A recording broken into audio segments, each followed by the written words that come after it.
নিত্যপণ্যের বাজারে অস্বস্তি যেন কোনোভাবেই কাটছে না। সবজির দাম কমে তো চালের দাম বেড়ে যায়।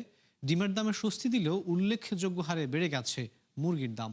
আবার গরুর মাংসের মতো বাড়তি দামে স্থির হয়ে আছে মাছের বাজারও।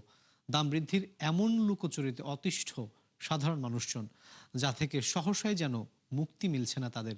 বিস্তারিত জানাচ্ছেন মিসবাহ হাসান। সাধারণত উৎসব কিংবা অতিথি আপ্যায়নে বহুল ব্যবহৃত পোলাও চাল, কিন্তু সম্প্রতি দাম বাড়ার প্রবণতায় তাতে ভাটা পড়েছে। গেল কোরবানি ঈদেও যে চাল বিক্রি হয়েছে 150 টাকা কেজি দরে, তা এখন কিনতে হচ্ছে 180 টাকায়। এই যেমন মানসুরা হোসাইন মেহমান আপ্যায়নে কেনাকাটায় যে বাজেট নিয়ে বাজারে এসেছিলেন, তাতে এখন কাটছাট করতে হচ্ছে। 145 করে কিনছি, এখন 170-75 করে কিনছি। 180 টাকা 90 টাকা কে খাবে? আপনার তো খাইতে পারবে, গরিব মানুষ খাইতে পারবে? একজন সাতটা যদি একবার খাইতে চায় মাসে একবার, এটাও পারবে না এখন আর। পোলাওয়ের চাল আগে আমি কিনেছি 130-40, এখন এটা সেটা বেড়ে 25 টাকা কেজিতে পার কেজিতে পাচ্ছে।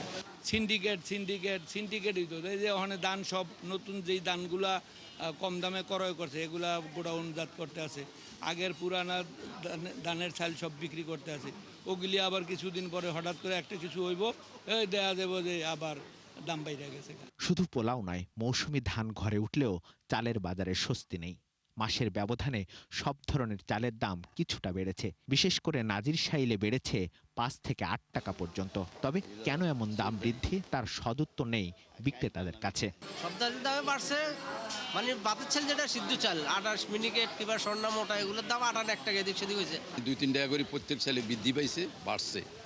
আর কলার চালের দামটা মানে আপনার খালি বাড়তেছে, কমতেছে না, কমার কোনো লক্ষণ নাই। প্রত্যর্থ মানুষের তো কখনোই কমে না। এটা বড় বড় কর্পোরেট কোম্পানিরা চাল আটকায় রাখে, ধান আটকায় রাখে, এই জন্য জিনিসপত্রের দাম বেশি। আমার কাছে কাস্টমার আপনার থেকে 25 দিন চাল নিলাম 40 টাকা করে, আজকে আমি 5 চান কেন, এই প্রশ্ন আমার করে। বাজারে উল্লেখযোগ্য হারে বেড়েছে সব ধরনের মুরগির দাম। সপ্তাহের ব্যবধানে ব্রয়লার মুরগি কেজিতে বেড়েছে 30 টাকা, আর আগের বাড়তি দরে বিক্রি হচ্ছে গরুর মাংস। ঊর্ধ্বমুখী প্রবণতা দেখা গেছে মাছের বাজারেও। মুরগি নিয়েছিলাম 380 টাকা করে কেজি সোনালি, আজকে নিলে 350 টাকা, ওই হিসেবে কম, কিন্তু বাজারে কম কিনা যায় না। বেচা কিনি অনুর বেচা কিনি ভালো, আমার বেচা কিনি ভালো না ভাই। সময় আগে নিয়ম তো আগে বেচতে 330 টাকা 40 টাকা 330 টাকা ভাই, এটা কাঁচা মাল তো, এটার কোনো মানে নেই। সকালে এক বিকেল আর ঠিক আছে। তবে কিছুটা স্বস্তি সবজির বাজারে।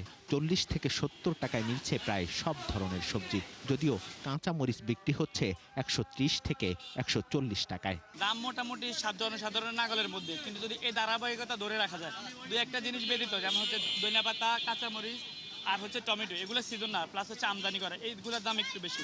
আগে যেই টাকা দিয়ে আমাদের আসলে সংসার চালানো হতো, তো সেই জায়গায় আমরা আসলে অনেকটাই হিমশিম খাচ্ছি। বাজার মনিটরিং এর মাধ্যমে স্থিতিশীল থাকবে নিত্যপণ্যের বাজার, এমনটাই প্রত্যাশা ভোক্তা সাধারণের। মিসবাহ হাসান, 71, ঢাকা।